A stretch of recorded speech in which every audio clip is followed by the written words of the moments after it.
بسم الله الرحمن الرحيم. السلام عليكم ورحمة الله وبركاته. Waalaikumsalam warahmatullahi wabarakatuh. إن الحمد لله نحمده ونستعينه ونستغفره ونعوذ بالله من شرور أنفسنا ومن سيئات أعمالنا. من يهده الله فلا مضل له ومن يضلل فلا هادي له. أشهد أن لا إله إلا الله وحده لا شريك له وأشهد أن محمدا عبده ورسوله. اللهم صل وسلم على نبينا محمد وعلى آله وأصحابه ومن تبعهم بإحسان إلى يوم الدين. أسأل الله أن يفقهنا في الدين وأن يعلمنا ما ينفعنا وأن ينفعنا بما علمنا وأن يزيدنا علما نافعا وعملا صالحا إنه ولي ذلك والقادر عليه. Alhamdulillah alladzi bi ni'matihi tatimmu shalihat. Segala puji bagi Allah Subhanahu wa taala.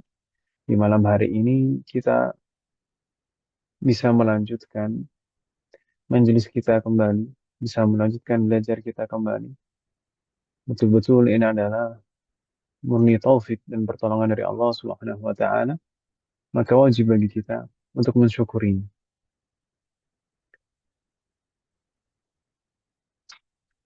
Semoga Allah memberikan taufik dan kemudahan pada proses belajar kita malam hari ini.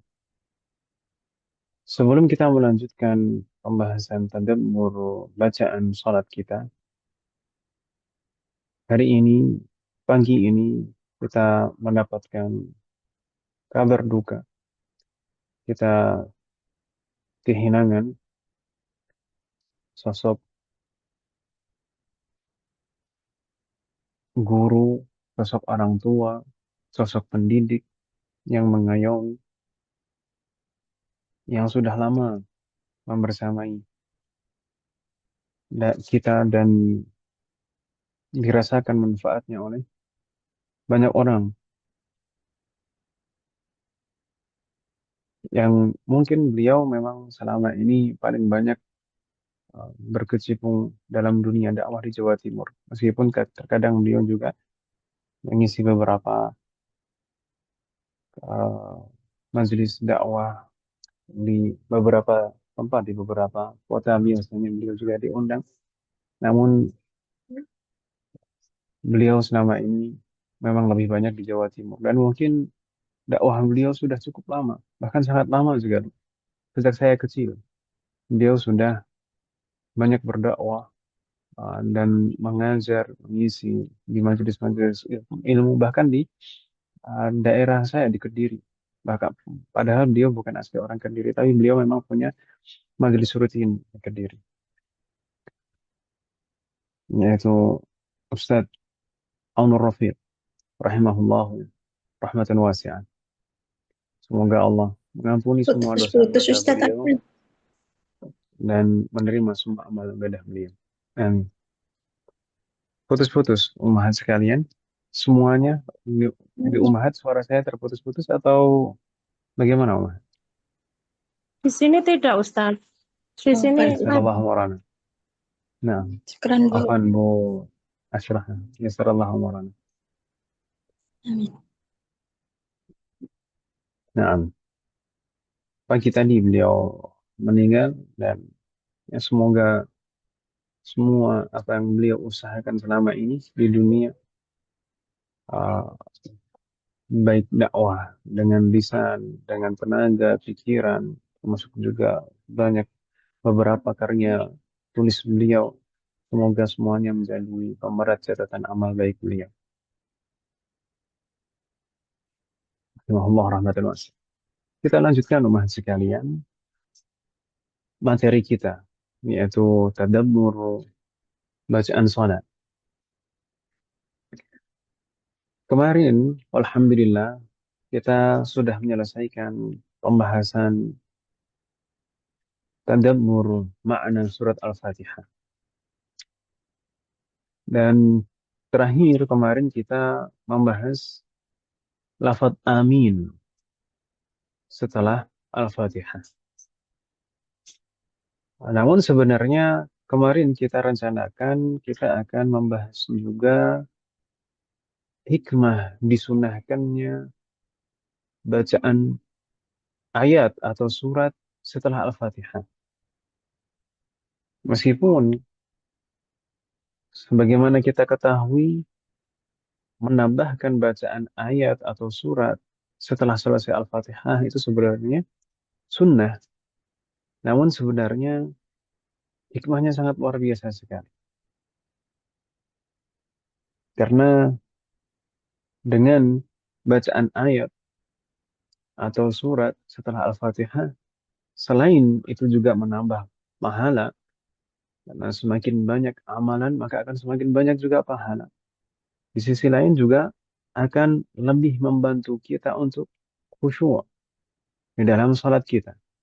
Membantu kita untuk menghayati salat kita. Dan juga sebenarnya di sisi lain, sebagaimana kita bahas di awal surat Al-Fatihah, kita lanjutkan lagi. Bismillah. Sebagaimana kita bahas di awal pembahasan surat Al-Fatihah, umat sekalian, bahwasanya Al-Fatihah ini merupakan ringkasan dari semua pembahasan di dalam Al-Quran. Makanya di antara nama dari sekian banyak nama Al-Fatihah, Al-Fatihah itu disebut Ummul Quran atau Ummul Kitab. Kenapa disebut disebut induk dari Al-Quran? Karena semua isi kandungan Al-Quran itu teringkas di dalam Al-Fatihah. Maka kalau kita perhatikan dari awal Al-Fatihah misalnya. Naam, sekian banyak ayat di dalam Al-Fatihah, di dalam Al-Quran.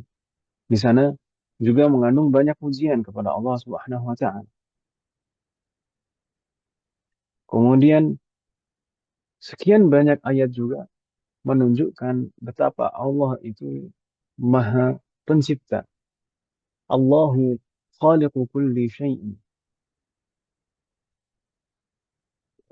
Kemudian juga banyak ayat yang menjelaskan Allah Maha Kuasa atas segala sesuatu, Allah Maha berkehendak, dan Allah Maha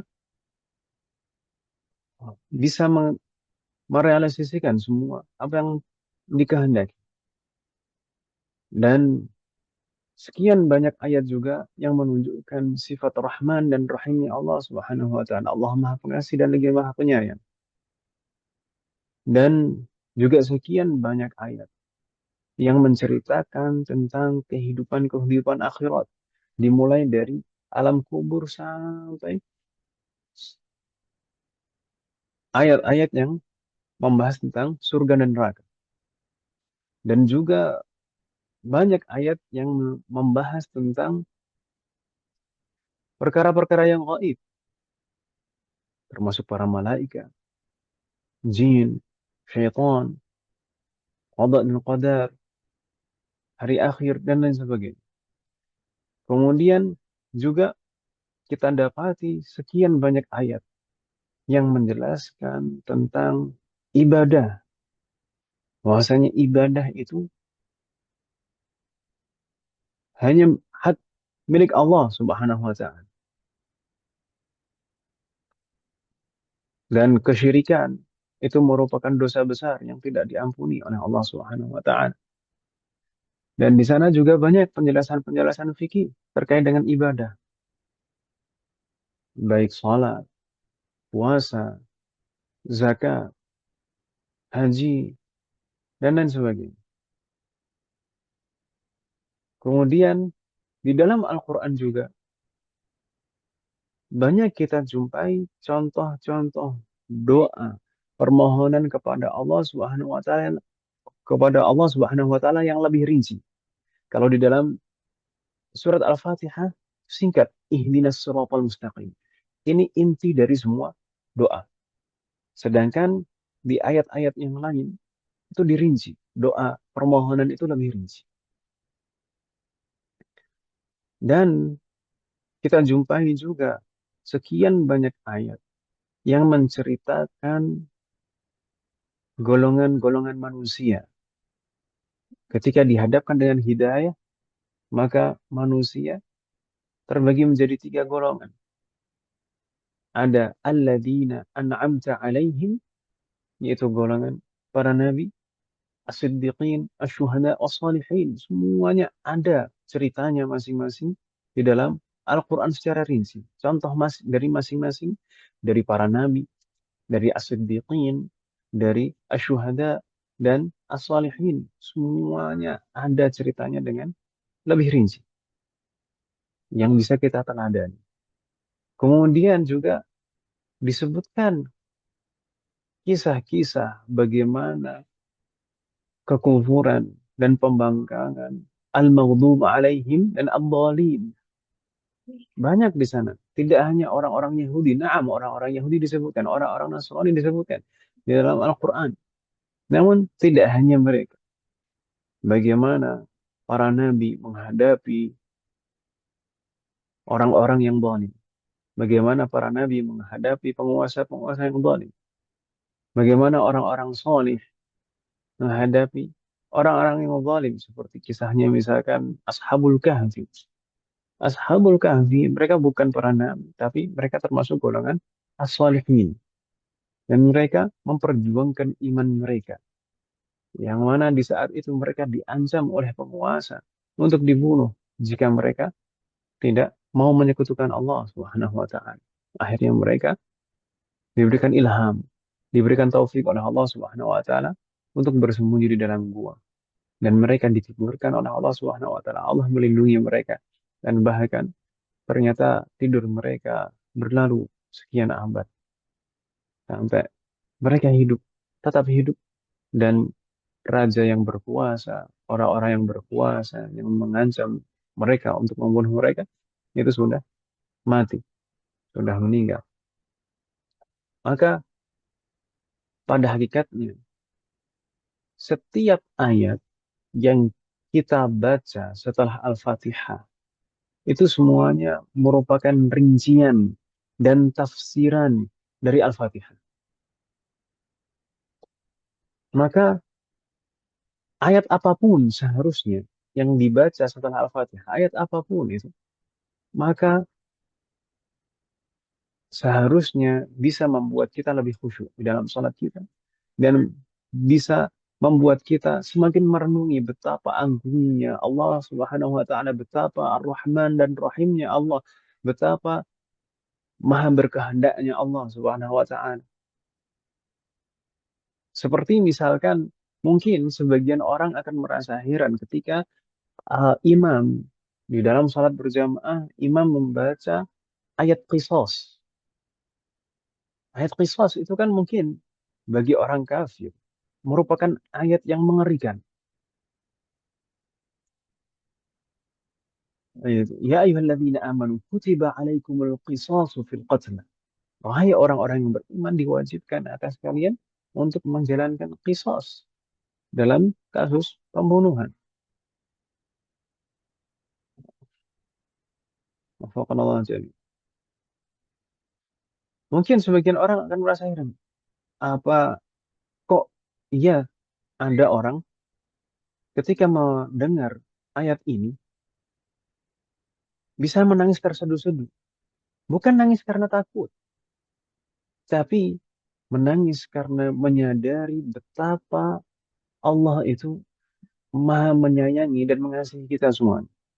Allah itu maha Rahman dan Rahim pada kita semua.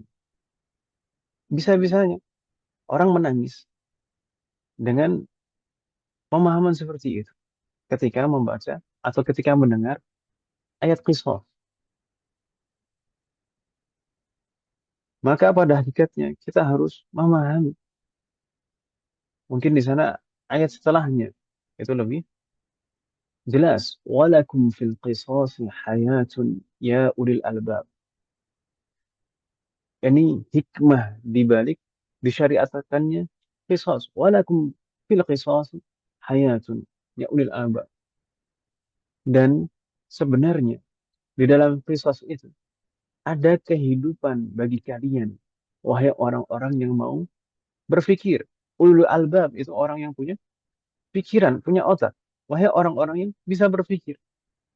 Jika kalian mau berpikir, sebenarnya di balik syariat qisas itu ada hikmah yang sangat besar sekali, yaitu agar terjaga nyawa-nyawa kalian. Bukan justru malah saling membunuh. Naam, secara zahirnya qisas itu adalah membunuh dibalas dengan membunuh. Darah dibalas dengan darah. Kemudian menghilangkan anggota tubuh dibalas dengan menghilangkan anggota tubuh. Seakan-akan itu hal yang mengerikan. Nah, tapi di balik itu semuanya, sebenarnya itu merupakan bentuk kasih sayang Allah kepada kita semuanya, agar Allah kita, menjaga kita agar kita tetap selamat dan agar kita tidak saling membodohi. Karena ketika seseorang memahami akibat dari membunuh itu akan diqisas, maka dia akan berpikir lagi. Akan berpikir. Nanti kalau dia membunuh, maka akan dibunuh balik. Kalau dia menghilangkan fungsi anggota tubuh, maka dia akan dibalas seperti itu juga. Maka orang akan berpikir. Dengan seperti itu, setiap orang yang akan membolimi orang lain akan berpikir lagi dan akan mengurungkan niatnya. Maka semuanya akan terjaga. Saling menjaga diri. Maka pada hakikatnya itu adalah wujud dari kasih sayang Allah Subhanahu wa taala kepada kita semua. Maka itu di antara hikmah. Kenapa kita disunnahkan dan disyariatkan untuk membaca ayat atau surat setelah membaca Al-Fatihah. Bahkan meskipun hanya satu surat atau bahkan hanya satu ayat saja. Itu sudah termasuk sunnah. Wafaqanallahu jami'an. Bahkan terkadang kita jumpai satu surat dari awal sampai akhir itu merupakan tafsiran dari satu ayat saja dari Al-Fatihah. Misalkan surat Az-Zalzalah, idza zulzilatil ardu zilzalaha wa akhrajatil ardu athqalaha. Sampai akhir surat. Itu sebenarnya kalau kita perhatikan, itu semuanya terwakili di Al-Fatihah ayat 4. Malik yaumiddin. Dan dirinci di surat yang lain. Beberapa surat kita jumpai seperti itu. Dari awal sampai akhir. Itu hanya menafsirkan satu ayat saja di dalam Al-Fatihah. Wafaqanallahu jami'an. Itu terkait dengan hikmah disunnahkannya membaca ayat atau membaca surat setelah Al-Fatihah. Kemudian setelah kita selesai membaca ayat atau surat setelah Al-Fatihah, apa yang kita lakukan dalam sholat kita? Apa omong sekalian? Halo? Takbir untuk rukuk, Ustaz. Takbir. Takbir apa ini namanya? Takbir intiqal. Takbir intiqal. Sahih. Takbir intiqal itu bukan takbiratul ihram. Takbiratul ihram adalah takbir yang pertama membuka sholat kita. Makanya disebut takbiratul ihram karena setelah takbiratul ihram itu kita diharamkan melakukan semua pembatal-pembatalan sholat. Diharamkan melakukan semua yang sebelumnya boleh, sebelum sholat itu boleh, tapi ketika sholat maka sudah nggak boleh lagi. Tidak boleh ngobrol, tidak boleh makan, minum, dan lain sebagainya. Makanya disebut takbiratul ihram. Namun, di saat kita berpindah gerakan, misalkan di sini, dari posisi kita berdiri menuju ruku, dan juga takbir-takbir yang dibaca di setiap gerakan perpindahan yang lain, maka itu disebut takbir intiqal. Berbeda dengan takbiratul ihram itu hukumnya wajib. Itu merupakan rukun di antara rukun-rukun qauli. Salah satu rukun yang berupa ucapan lisan. Namun kalau takbir intiqal bukan merupakan rukun, melainkan sunnah. Dan sunnah ini sangat ditegaskan. Takbir intiqal ini merupakan sunnah. Dan mungkin ummahat yang hadirah di majelis mudarasah di Senin malam Selasa masih ingat sunnah. Sebenarnya ini adalah sunnah. Takbir intiqal ini adalah sunnah. Namun di dalamnya juga ada sunnah-sunnah yang lain. Di antaranya apa? Bersamaan dengan takbir intiqal, Allahu Akbar, kita disunahkan juga untuk mengangkat kedua tangan kita. Ini atau ya? Nah, Ustaz. Naam. Kemudian juga ada sunnah yang lain. Apa itu? Kita membaca takbir intiqal ini bersamaan dengan seluruh gerakan kita. Maksudnya apa? Permulaan gerakan kita ketika kita mengangkat tangan itu adalah awal kita membaca takbir, yaitu uh, huruf hamzah. Huruf hamzah pada lafzul jalalah Allah, huruf hamzah A itu dimulai dengan awal kita bergerak. Kita menggerakkan tangan kita, itu kita mulai membaca A. Dan gerakan, seluruh gerakan itu juga disertai takbir ini. Allahu Akbar. Jadi selesai huruf Ra itu selesai pada posisi rukuk kita. Jadi semua gerakan itu disertai, diisi dengan zikir, takbir intiqal ini. Itu juga merupakan sunnah juga. Wafaqanallahu jami'an. Karena memang para ulama kita menjelaskan bahwasanya sholat itu adalah gerakan dan zikir dari ibadah yang bentuknya apa nama ibadah yang bentuknya itu gerakan dan zikir-zikir dengan lisan. Dimulai dengan takbiratul ihram dan ditutup dengan salam. Itu pengertian sholat. Jadi sebisa mungkin tidak ada satu momen pun di dalam sholat kita yang kosong dari zikir. Tidak ada satu momen pun di dalam sholat kita yang kosong dari zikir. Bahkan ketika misalnya kita menjadi makmum, kemudian sebenarnya sholatnya sholat jahriyah, tapi karena misalkan mikrofonnya imam itu rusak, akhirnya suara imam tidak terdengar saat membaca Al-Fatihah atau saat membaca surat atau ayat setelah Al-Fatihah, maka kita disunahkan untuk membaca zikir. Zikir yang paling afdal adalah Al-Quran. Atau boleh juga kita membaca zikir-zikir dengan kalimat thayyibah, atau boleh juga kita memperbanyak doa, tapi dengan bahasa Arab. Gitu, ya.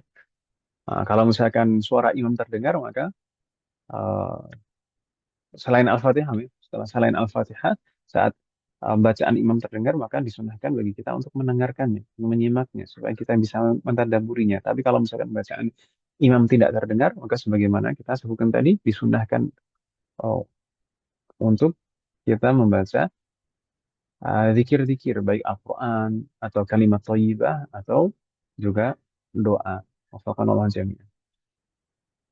Nah, takbir, saat kita membaca takbir intiqal, itu kita sebelumnya pernah membahas takbir. Makna takbir. Allahu Akbar. Allah Maha Besar. Artinya saat kita membaca Allahu Akbar, kita betul-betul mengagungkan Allah Subhanahu wa taala seagung-agungnya, dan konsekuensi itu adalah kita merendahkan diri kita dan semua selain Allah serendah-rendah. Tidak ada yang berhak kita utamakan, tidak ada yang berhak kita hormati, tidak ada yang berhak untuk kita agungkan melebihi Allah Subhanahu wa taala. Bahkan diri kita sendiri. Bahkan semua urusan pribadi kita, entah itu pekerjaan, keluarga, harta, dan lain sebagainya. Semuanya tidak ada apa-apanya di hadapan Allah Subhanahu wa taala. Maka hadirkan makna itu setiap kali kita membaca takbir. Kapanpun kita membaca takbir. Baik takbir di dalam sholat ataupun di luar sholat. saat kita mendengar azan misalkan, atau juga saat kita zikir, entah itu zikir setelah sholat, atau zikir-zikir yang lain seperti zikir pagi dan petang, atau zikir-zikir selain itu. Setiap kali kita mengucapkan takbir Allahu Akbar, maka hadirkan di dalam hati kita makna itu, bahwasanya Allah Maha Agung, tidak ada yang lebih berhak untuk diagungkan, dihormati selain Allah Subhanahu wa taala.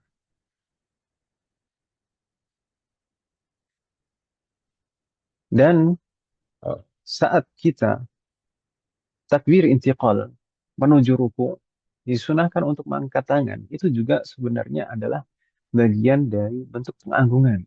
Jadi, sebagaimana kita sebutkan, pengertian sholat tadi adalah ibadah lisan dan ibadah fisik. Ibadah yang bentuknya gerakan dan zikir dengan lisan. Dimulai dengan takbir dan ditutup dengan salam. Maka bentuk pengagungan di sini juga tidak hanya dengan lisan, tapi juga disertai dengan gerakan. Maka gerakan kita mengangkat tangan saat takbir Allahu Akbar itu juga merupakan wujud pengagungan kita kepada Allah Subhanahu wa taala. Dan sampailah kita di posisi ruku. Maka ruku itu sendiri juga bentuk pengagungan kepada Allah Subhanahu wa taala. Maka hakikat ruku itu apa? Hakikat ruku adalah mengagungkan Allah Subhanahu wa taala dan merendahkan diri kita serendah-rendahnya di hadapan Allah Subhanahu wa taala. Kita mengakui bahwasanya Allah itu Maha Agung, dan mengakui kita sangat rendah di hadapan Allah Subhanahu wa taala. Makanya Rasulullah sallallahu alaihi wasallam bersabda terkait dengan ruku' ini. Dalam suatu hadis beliau mengatakan wa ammar ruku' fa ammar ruku' fa'azzimu fihi rabb. Fa ammar ruku', adapun dalam posisi ruku', fa'azzimu fihi rabb, maka agungkanlah Rabb. Naam, dengan posisi ruku' kita menundukkan diri kita, al-inhina atau al-huwi, al-inhina, yaitu membungkukkan badan kita. Itu adalah wujud pengagungan kepada Allah Subhanahu wa taala.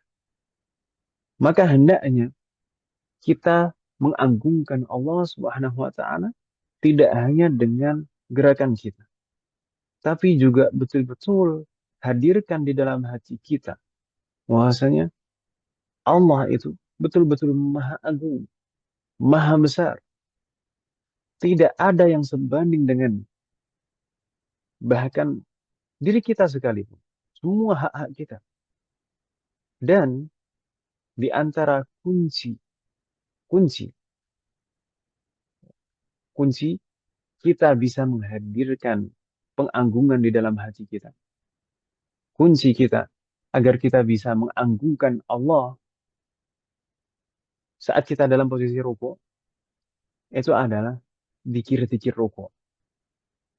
Maka penting bagi kita, sebagaimana kita sempat sebutkan di awal pertemuan bulan Ramadan, penting menghafalkan beberapa macam variasi zikir. Jadi tidak hanya satu macam zikir saja. Agar membantu kita untuk sadar di dalam sholat kita. Karena terkadang kalau terlalu terbiasa dengan satu macam zikir, itu biasanya tidak terasa lewat berlalu begitu saja. Karena saking lisan kita terlalu terbiasa dengan zikir itu. Seperti kaidah yang disebutkan kathratul ihsas tumitul kathratul masas. Kathratul masas tumitul ihsas. Terlalu banyak interaksi itu akan mematikan sensitivitas. Akan mematikan sensitivitas. Maka penting bagi kita juga untuk berusaha menghafalkan dan memvariasikan zikir-zikir dalam setiap gerakan sholat kita. Karena ini setiap zikir itu sangat membantu kita untuk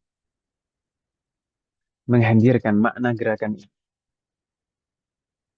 Kita bahas beberapa zikir yang ada atau yang disyariatkan, yang disunahkan di dalam ruku, dalam posisi ruku. Saya di sini mengurutkan sesuai dengan yang paling banyak diamalkan di masyarakat kita. Yang pertama adalah zikir Subhana Rabbiyal Azim wa bihamdi. Nah, ini redaksi yang paling lengkap untuk zikir yang ini. Karena sebagian riwayat hanya pada Subhana Rabbiyal Azim. Nah, memang di antara ulama hadis itu ada yang berbeda pendapat terkait dengan tambahan di akhir wa bihamdihi.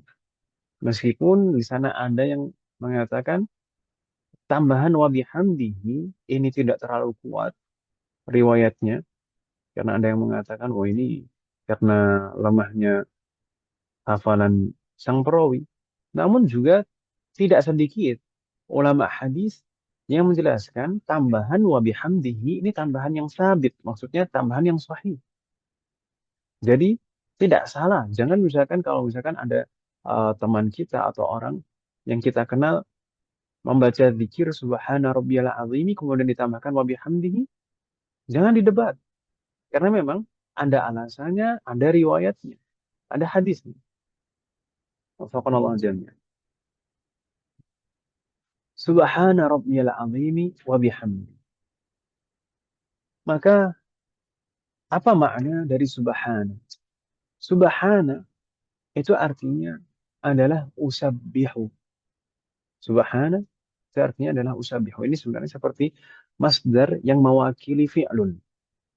Seperti maf'ul mutlaq yang merupakan masdar yang mewakili fi'lunnya. Usabbihuka subhana. Usabbihuka tasbihan. Jadi subhana ini maknanya usabbihu. Aku sabbaha yusabbihu tasbih. Tasbih itu artinya apa? Tasbih itu artinya tanzih. Tanzih itu mensucikan. Mensucikan bagaimana maksudnya?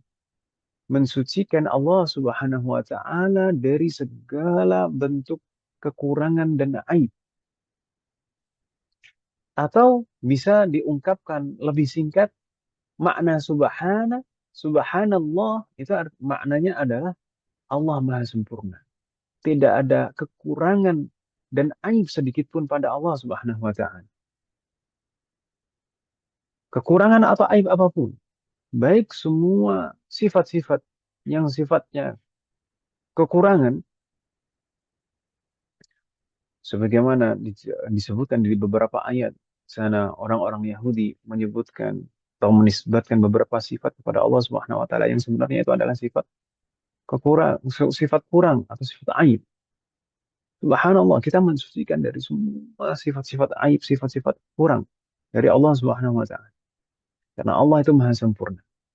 Dan juga aib-aib sebagaimana misalnya orang-orang Yahudi atau Nasrani yang menyebutkan bahwasanya Allah itu mempunyai anak. Sebenarnya ketika orang-orang Yahudi mengatakan atau orang-orang Nasrani mengatakan Allah memiliki anak, itu sebenarnya di balik itu adalah celaan kepada Allah Subhanahu wa taala. Dari sisi mana celaannya? Karena kita sebagai umat manusia paham betul kalau seseorang tidak mungkin memiliki anak tanpa ada pasangan. Ya atau ya? Halo? Halo. Iya Ustaz. Nah, oh, Muhammad masih ada kan? Insyaallah masih Ustaz. Alhamdulillah. Insyaallah Ustaz. Nah, jadi semua kita sebagai umat manusia itu paham betul bahwasanya kita sebagai umat manusia tidak akan bisa mempunyai anak tanpa ada pasangan. Dan ketika orang-orang Yahudi atau Nasrani atau orang-orang kafir yang lain mereka mengatakan bahwasanya Allah mempunyai anak, wal'iyadzubillah, subhanallah. Maka pada hakikatnya mereka mencela Allah Subhanahu wa taala. Kenapa? Karena secara tidak langsung mereka mengatakan Allah itu memiliki pasangan.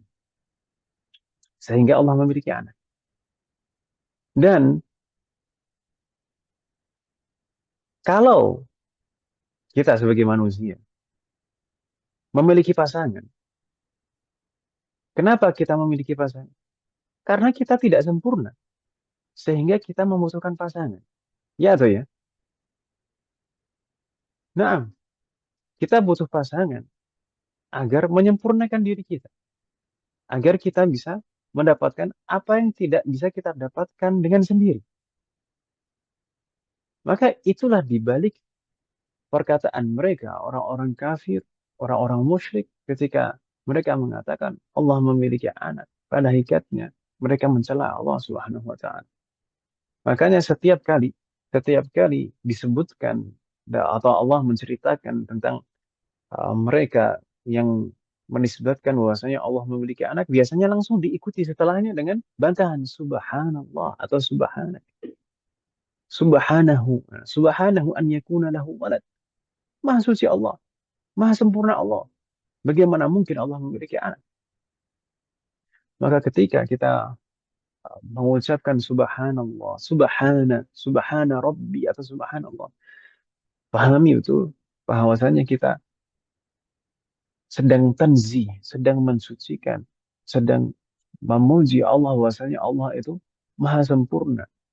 Tidak ada kekurangan sedikit pun pada sisi Allah Subhanahu wa taala. Subhana rabbi, dan di sini menggunakan pilihan kata Rabb. Subhana rabbi. Dan kita telah membahas makna Rabb di awal-awal surat Al-Fatihah. Rabb ini paling minimal, kata Rabb itu mengandung 3 makna, yaitu Al-Khaliq, Al-Malik, dan Al-Mudabbir. Al-Khaliq yaitu yang maha mencipta, Al-Malik yang maha menguasai seluruh alam semesta, dan Al-Mudabbir yang mengatur seluruh alam semesta. Makanya saya seringkali tidak setuju kalau misalkan kata Rabb ini hanya diterjemahkan dengan kata Tuhan begitu saja. Karena ketika diterjemahkan dengan kata Tuhan, rasanya tidak mewakili 3 makna itu tadi. Maka mungkin di sini saya tuliskan terjemahnya dengan kata Rabb juga. Mungkin harapannya nanti mungkin Rabb ini bisa diserap ke dalam bahasa Indonesia. Ya, Subhana Rabbi, Maha suci Rabbku, Maha sempurna Rabb. Kemudian diikuti juga dengan pujian yang lain, Al-Azim, yang Maha Agung. Jadi di sini pujiannya berulang. Dan di sini juga pada kata Al-Azim ini adalah tujuan utama kita atau maksud utama kita di dalam ruku'. Sebagaimana sabda Rasulullah tadi, فَأَمَّا فِي الرُّكُوعِ فَعَظِّمُوا فِيهِ الرَّبَّ. Adapun di dalam posisi ruku', maka agungkanlah Rabb. Maka pada kata Al-Azim ini adalah inti utama dari ruku' itu sendiri. Subhana Rabbiyal Azim. Maka ketika kita membaca Al-Azim, sadari betul-betul Allah itu betul-betul maha agung, maha sempurna, dan betul-betul rendah diri kita di hadapan Allah Subhanahu wa taala. Rendahkan diri kita serendah-rendahnya di hadapan Allah Subhanahu wa taala. Kemudian dilanjutkan dengan wa bihamdihi. Wa bihamdihi, maka di sini adalah pujian kepada Allah Subhanahu wa taala. Segala puji baginya. Ini jadi di sini ada 3 pujian sebenarnya. Subhana Rabbi, kemudian Al-Azim, dan wa bihamdihi. Tapi apa hikmah wa bihamdihi disebutkan di akhir? Ini Allah sekalian. Di antara hikmah wa bihamdihi disebutkan di akhir tasbih adalah ini sebagai bentuk syukur kita dan bentuk kesadaran kita bahwasanya sebenarnya kita memuji Allah Subhanahu wa taala itu bukan betul-betul atas kemampuan kita, melainkan kita memuji Allah dan kita bisa beribadah dengan baik kepada Allah Subhanahu wa taala itu adalah semata-mata karena taufik dan pertolongan dari Allah Subhanahu wa taala. Maka kita bersyukur di sini kepada Allah Subhanahu wa taala atas taufik dan pertolongannya sehingga kita bisa beribadah kepadanya, sehingga kita bisa beribadah dengan baik kepada Allah Subhanahu wa taala. Subhana rabbiyal azimi wa bihamdihi. Dan demikian juga di sana hadis disebutkan kalimatani khafifatani ala lisani thaqilatani fil mizan. Ada kalimat, dua kalimat yang ringan di lisan namun berat di timbangan saat di hari penimbangan amal, catatan amal nanti. Apa itu? Subhanallahi wa bihamdihi. Subhanallahil azim. Di sana juga seperti itu redaksinya. Subhanallah, kemudian diikuti wa bihamdihi. Maka itu maksudnya. Hikmah. Kenapa? Diikuti kata wa bihamdihi, pujian kepada Allah setelah tasbih. Karena kita mengakui, menyadari kita tidak bisa apapun. Kita tidak mampu untuk melaksanakan ketaatan dan kebaikan sekecil apapun tanpa taufik dan pertolongan dari Allah Subhanahu wa taala. Ini nampaknya akan terputus lagi beberapa menit ke depan, sekitar 2 menit atau 3 menit. Nanti kalau misalkan terputus mungkin disambung lagi mas kalian dengan link yang sama. Insyaallah. Nah, Ada pertanyaan mas kalian terkait dengan zikir rukuk yang pertama? tidak ada Ustaz. Wafaqanallah jami'an. Maka kita lanjutkan ke zikir rukuk yang kedua, Haji kalian, dan mungkin ini juga banyak dibaca kebanyakan kita. Yang pertama dan yang kedua ini yang paling banyak. Nah, yang pertama yang paling banyak, yang kedua ini juga banyak dibaca biasanya, yaitu zikir subhanakallahumma rabbana wa bihamdika Allahumma ighfir. Subhanakallahumma rabbana wa bihamdika Allahumma ighfir. Maka zikir ini memiliki keutamaan tersendiri. Berdasarkan hadis yang diriwayatkan oleh Ibunda Aisyah radhiyallahu anha dan juga diriwayatkan oleh perawi yang lain. Di sana ada beberapa redaksi, tapi yang kita nukilkan di sini adalah redaksi yang paling lengkap. Subhanallah jami. Subhanakallahumma rabbana wa bihamdika Allahumma ighfir. Karena ada redaksi yang lain subhanaka rabbi gitu. Subhana rabbi wa bihamdika Allahumma ighfir. Subhanallah jami. Apa keutamaan zikir ini? Ibunda Aisyah radhiyallahu anha menjelaskan bahwasanya Rasulullah tidak pernah meninggalkan zikir ini saat ruku sejak turunnya ayat idza jaa nasrullahi wal fath. Sebagaimana disebutkan di dalam uh, riwayat hadis yang diriwayatkan oleh Al-Imam Al-Bukhari dan juga Al-Imam Muslim melalui jalur Ibunda Aisyah radhiyallahu anha. ما صلى النبي صلى الله عليه وسلم صلاة بعد أن نزلت عليه إذا جاء نصر الله والفتح إلا يقول فيها سبحانك ربنا وبحمدك اللهم اغفر لي. Ini redaksinya Ibunda Aisyah. Kalau diartikan ما صلى النبي صلاة ما صلى النبي صلى الله عليه وسلم صلاة, tidaklah Nabi Naam. Bismillah. Ma sallan Nabi sallallahu alaihi wasallam salatan. Tidaklah Nabi Muhammad sallallahu alaihi wasallam satu salat pun ba'da an nazalat alaihi setelah turunnya ayat idza jaa nasrullahi wal fath illa yaqulu fiha, kecuali beliau selalu berzikir di dalam rukuk dan sujudnya subhanaka rabbana wa bihamdika allahumma ighfirli, atau sesuai dengan yang redaksi yang saya tuliskan di sana subhanaka allahumma rabbana wa bihamdika allahumma ighfirli.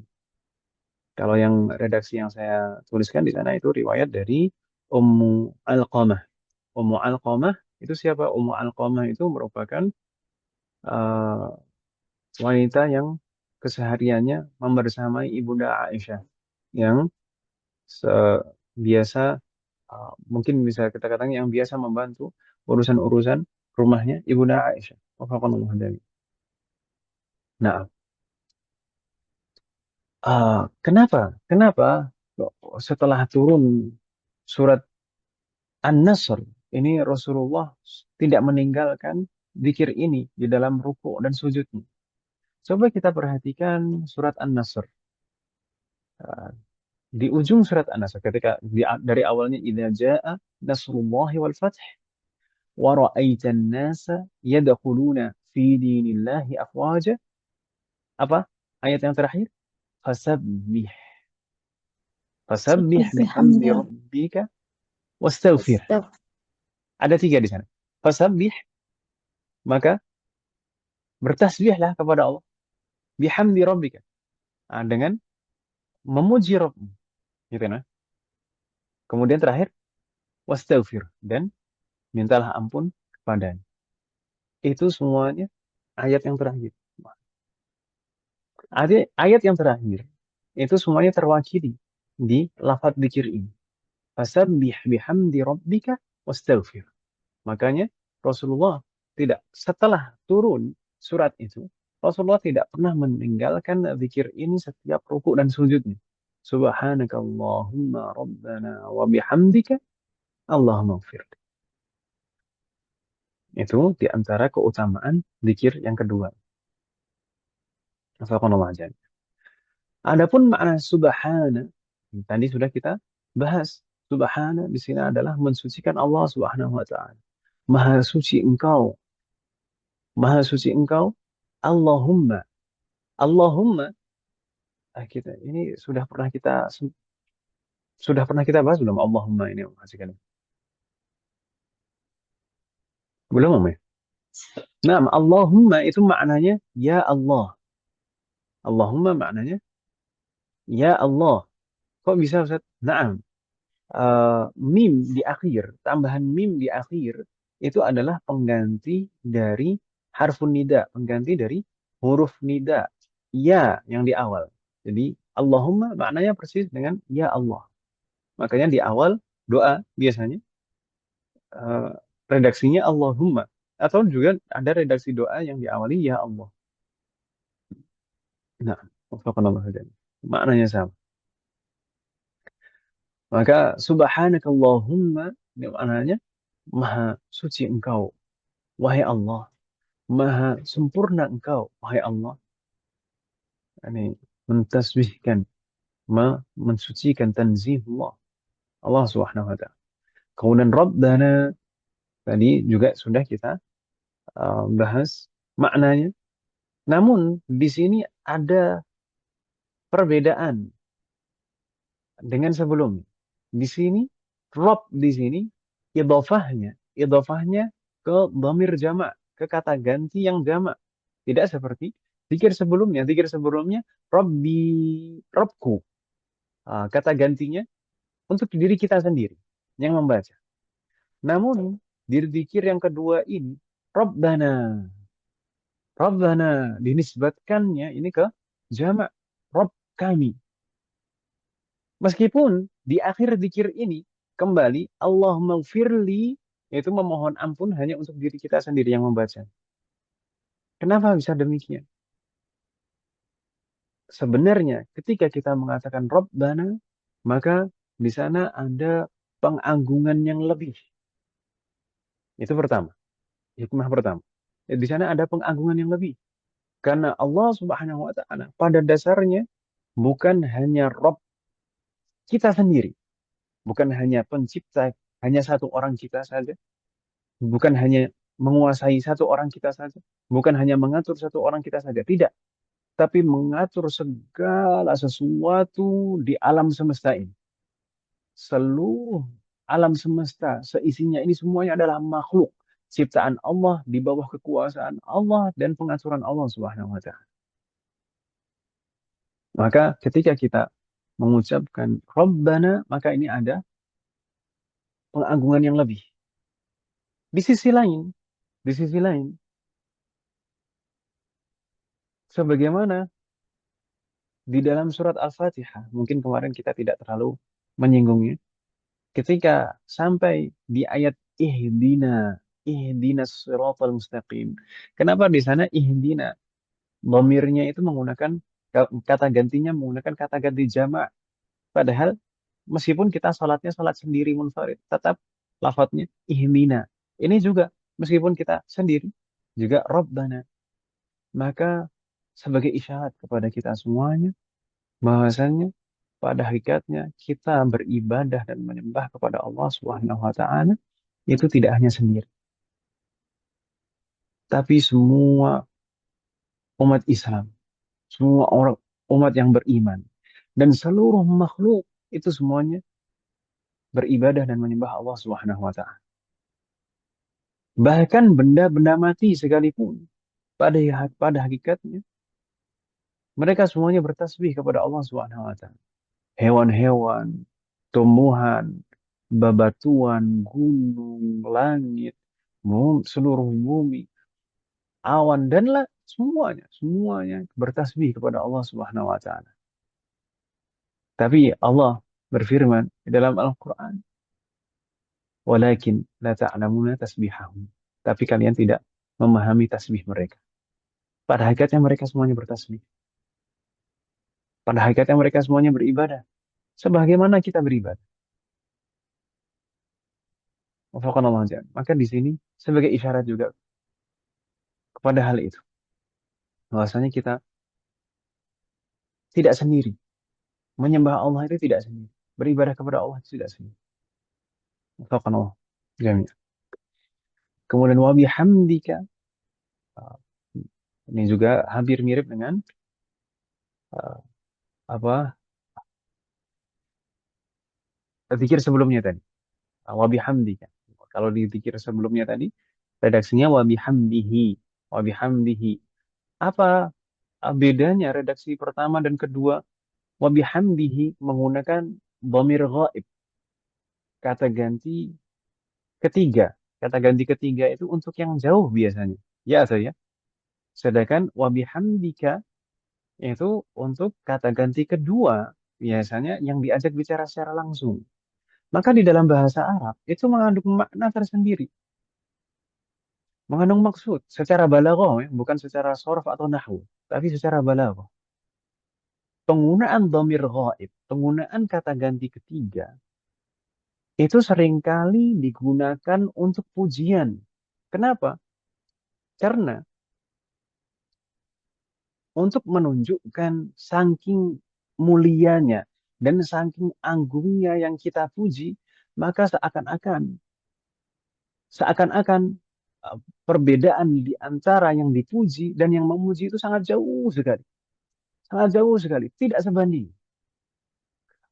Sebagaimana kita ketika memuji Allah Subhanahu wa taala, maka tidak sebanding sama sekali kita dengan Allah Subhanahu wa taala. Maka Allah agung dan maha agung, tidak ada yang sebanding dengan Allah Subhanahu wa taala dan kita rendah, betul-betul rendah serendah-rendahnya di hadapan Allah Subhanahu wa taala. Maka dalam rangka memuji kita menggunakan dhamir ghaib, menggunakan kata ganti ketiga, wa bihamdihi.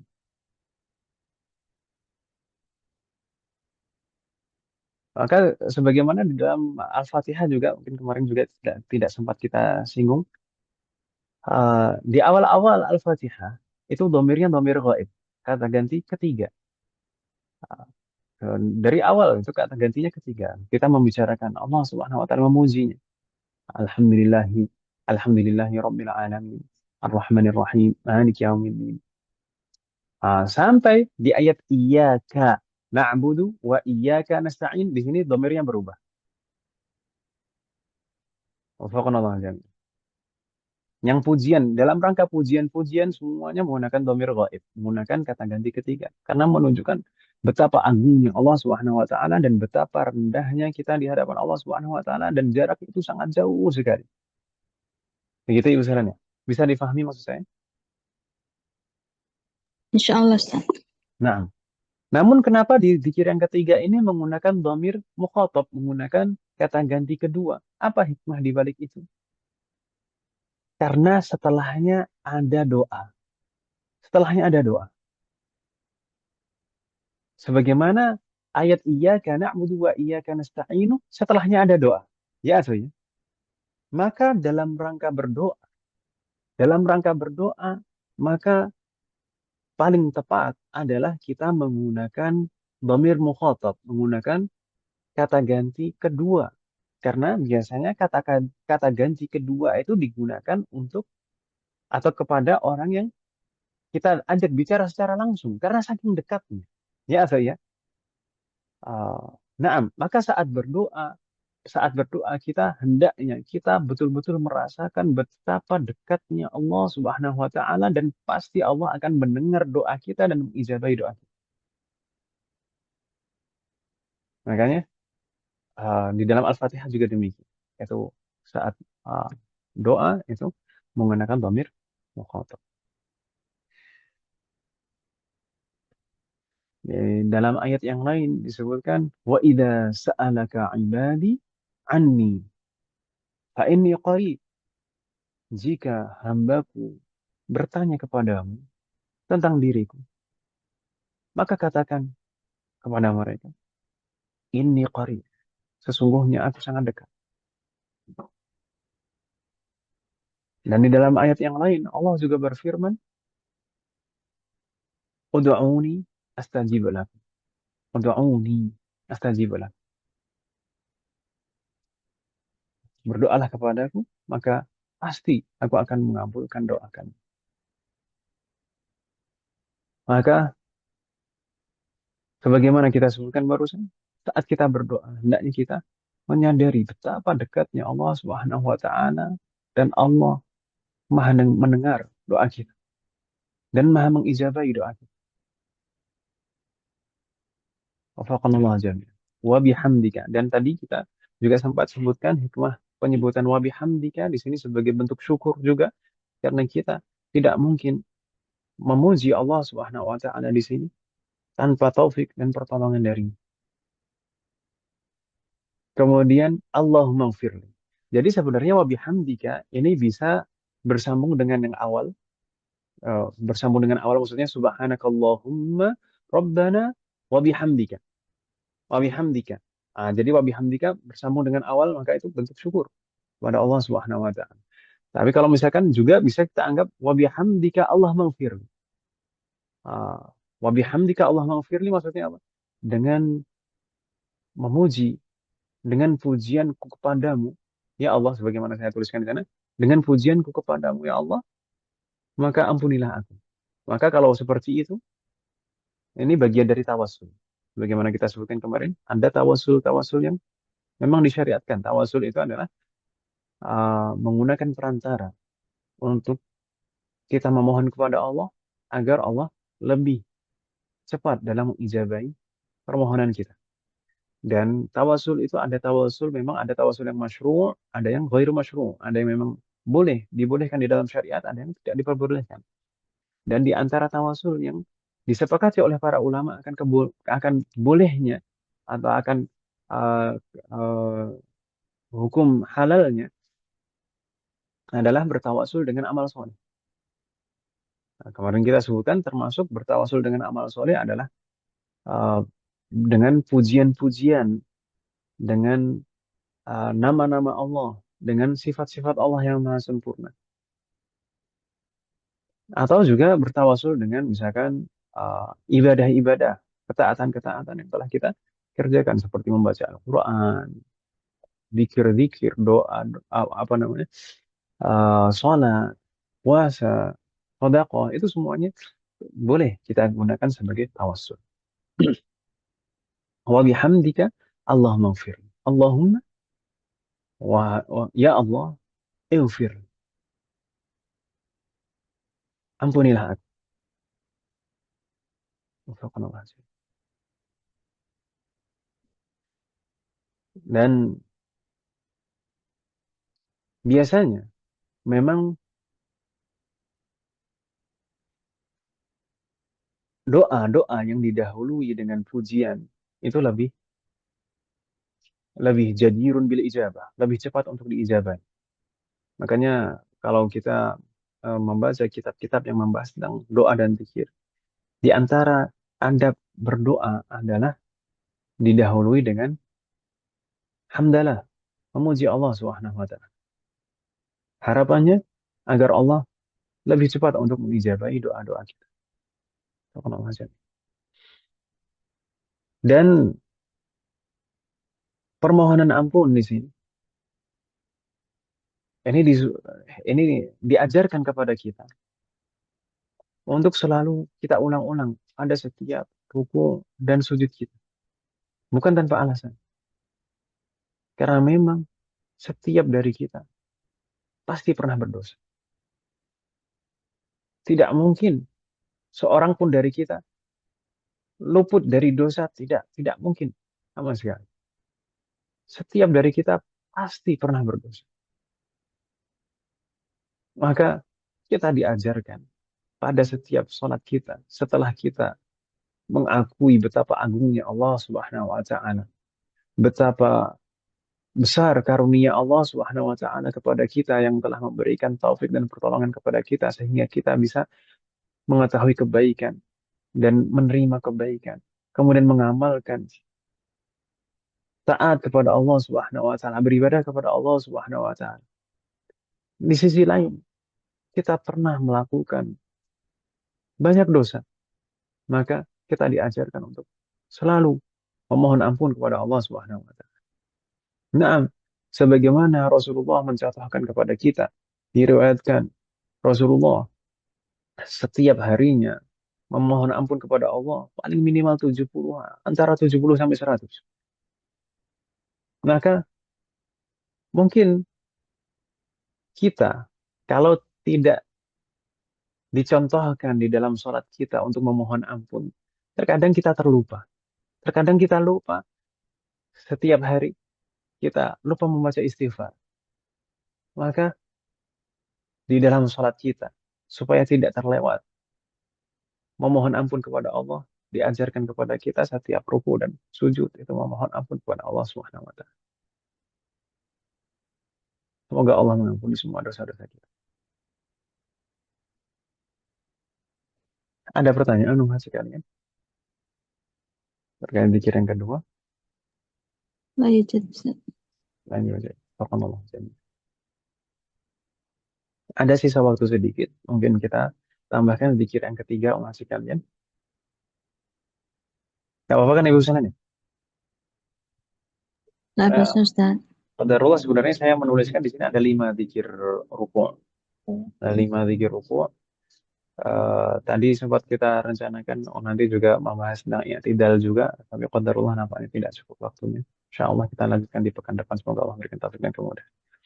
Untuk zikir ruku' yang ketiga yaitu subuhun qudusun rabbul malaikat warruh. Subuhun qudusun rabbul malaikat warruh.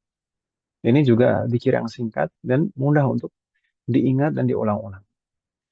Maka makna subuh itu tidak jauh berbeda dengan subhana, subhanaka, subhanallah, subhana rabbi. Itu tidak jauh berbeda. Karena subuh itu artinya munazzah. Yaitu engkaulah ya Allah yang maha suci. Subuhun. Ini subuhun ini jadi mensifati Allah Subhanahu wa taala. Subuh, Allah subuh. Ini sifat. Jadi redaksinya ini sifat. Kata sifat. Subuh. Engkau maha suci. Engkaulah Rabb yang maha suci.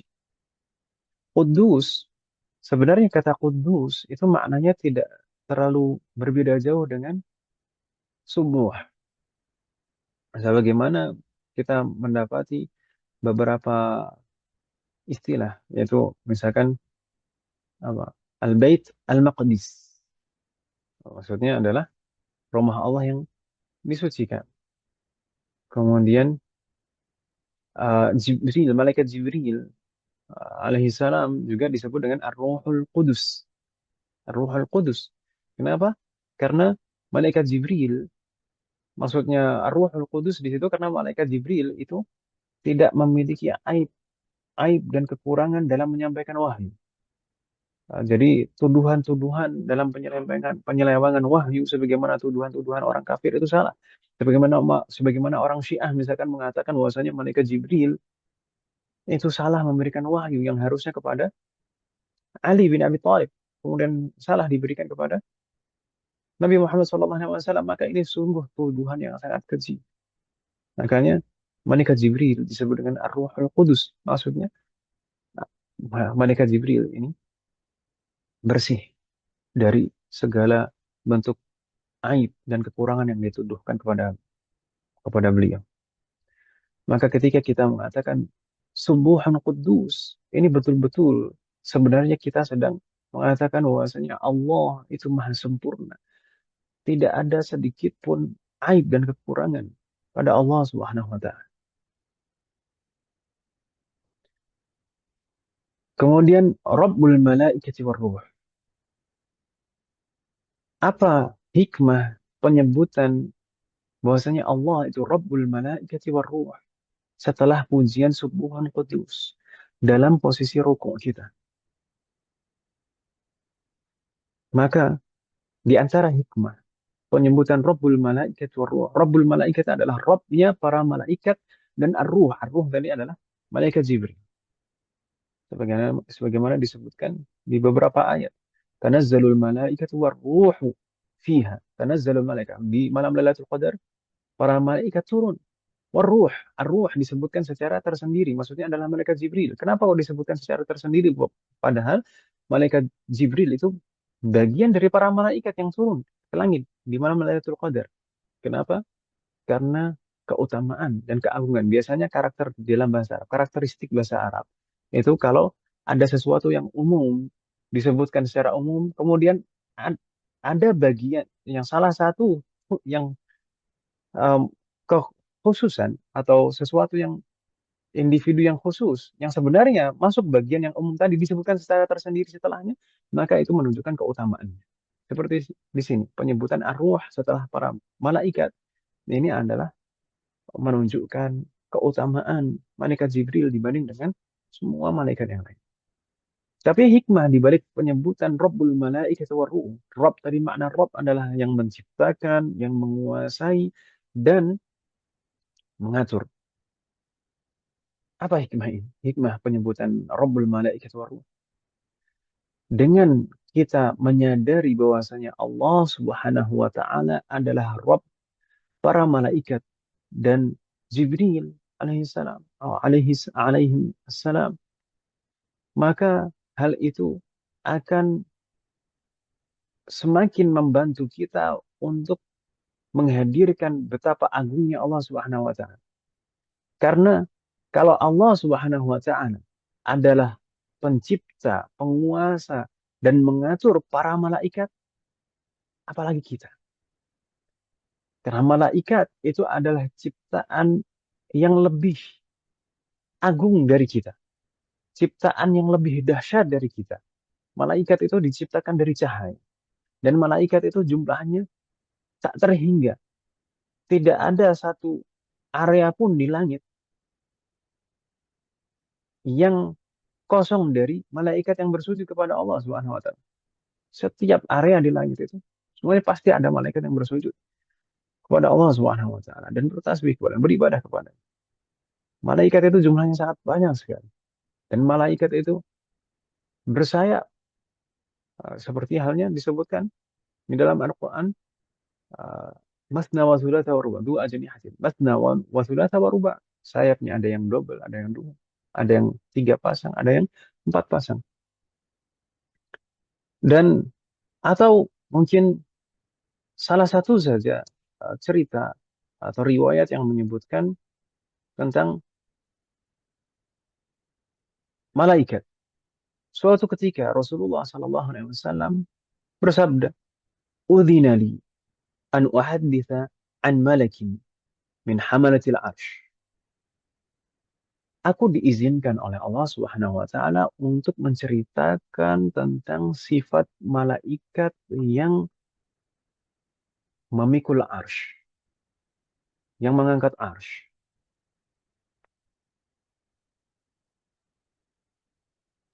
Lalu Rasulullah melanjutkan, "Rijlahu fil ardi sufla." Kedua kaki malaikat pemikul arsh itu ada di dasar bumi.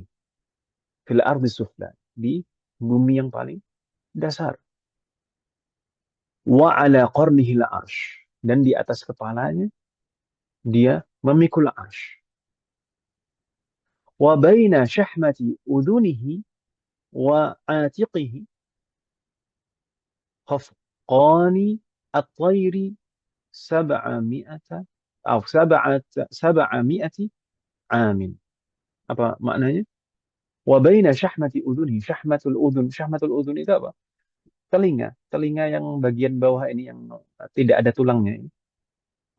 Bisa difahami maksud kalian? Udhun itu kan telinga. Kalau syahmatul udhun adalah ujung telinga, bagian bawah ini, yang lencur tidak ada tulangnya.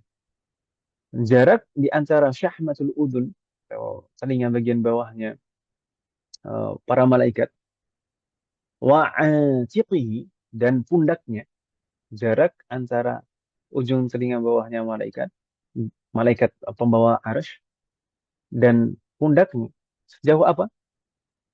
Khafqani tayri sab'ami'ati am, yaitu jaraknya sejauh perjalanan seekor burung yang terbang selama 700 tahun. Bayangkan, burung terbang itu lebih cepat dari kita yang berjalan. Itu pun seekor burung itu bisa sampai jarak antara telinga dan pundak malaikat pemikul arsy itu 700 tahun perjalanan burung. Dan kita tidak mungkin berjalan selama 700 tahun. Betapa besarnya malaikat pemikul arsy. Kalau kita menyadari, itu baru satu malaikat. Belum malaikat-malaikat yang lain. Kalau kita menyadari betapa luar biasanya penciptaan malaikat, maka seharusnya akan lebih mudah bagi kita untuk menghadirkan keagungan Allah Subhanahu wa taala di dalam salat kita ini. Saat kita ruku. Subuhun Qudus Rabbul malaikati warruh. Bayangkan betapa agungnya Allah Subhanahu wa taala. Allah itu telah menciptakan, menguasai dan mengatur seluruh malaikat. Bagaimana dengan kita yang sekecil ini? Semoga Allah memberikan taufik kepada kita semua. Saya minta maaf mas sekalian, nampaknya sudah jam 9:30 lebih, bahkan lebih 6. Mungkin kita cukupkan dulu. Bagaimana mas sekalian? Baik, Ustaz.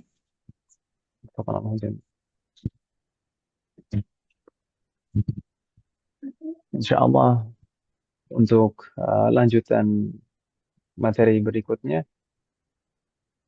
kita lanjutkan di pertemuan yang akan datang. Semoga Allah memberikan taufik dan kemudahan. Nanti kita usahakan bisa lanjut dengan dzikir-dzikir i'tidal. Meskipun mungkin untuk pekan depan kemungkinan saya cuma bisa mengajar hari Jumat malam Sabtu saja karena kemarin ada santri yang menyampaikan undangan ke saya. Mereka ada halaqah beberapa santri yang mengundang satu-satu untuk atau mungkin syukuran atau apa gitu. Mungkin hari Kamis malamnya mungkin saya akan izin nanti. Bagaimana ada pertanyaan? Kalau majelis mudarasah kan hari Senin. Enggak, Senin malam Sebentar. Selasa. Kemudian hari Kamis dan Jumat itu tadabbur bacaan sholat atau bagaimana, Ustaz? Nah, untuk jadwalnya untuk sementara ini seperti itu. Jadi majelis mudarasah tetap sebagaimana biasanya Senin malam Selasa. Uh, itu mungkin nanti kalau misalkan beberapa umat ada yang ingin bergabung juga, yang belum di grup majelis mudarasah, nanti silakan bergabung saja. Siapapun Baik, boleh Ustaz. bergabung ke sana. Kemudian untuk materi tadabbur bacaan salat ini kan memang sebenarnya materi sejak Ramadan kemarin dan qadarullah belum selesai, maka kita usahakan untuk menyelesaikannya di hari Kamis Jumat malam. Nanti kalau misalkan sudah selesai, insya Allah baru kita mempelajari pembahasan yang lain. Semoga Allah memberikan taufik dan hidayah. Baik, syukran, Ustaz.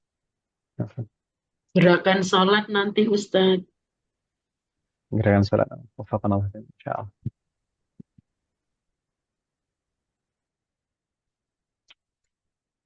Ada lagi ya, Mahat, pertanyaan?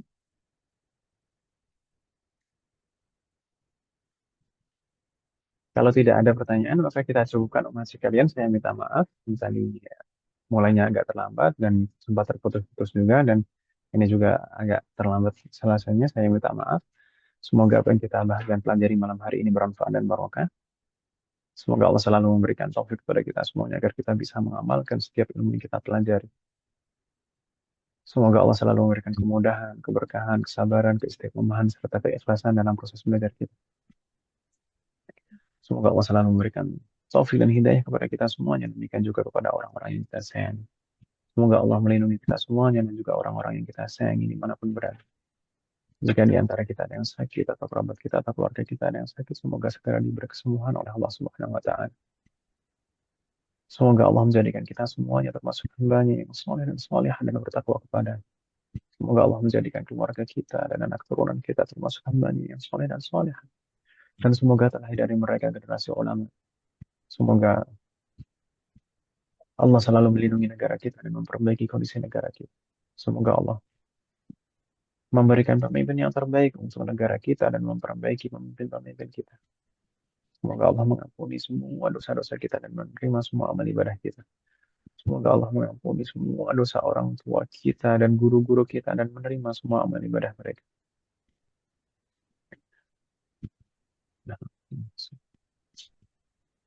Semoga Allah memberikan taufik kepada kita semuanya agar kita bisa senantiasa ridho, bersabar dan bersyukur atas semua ketetapan Allah Subhanahu wa Ta'ala. Semoga Allah memberikan kepada kita semuanya husnul khatimah. Wa sallallahu ala nabiyyina Muhammad wa ala alihi wa sahbihi ajma'in. Subhanaka Allahumma wa bihamdik asyhadu an la ilaha illa anta astaghfiruka wa atubu ilaik. Wassalamu alaikum warahmatullahi wabarakatuh. Waalaikumsalam. Waalaikumsalam warahmatullahi wabarakatuh. Terima kasih Ustaz ilmunya.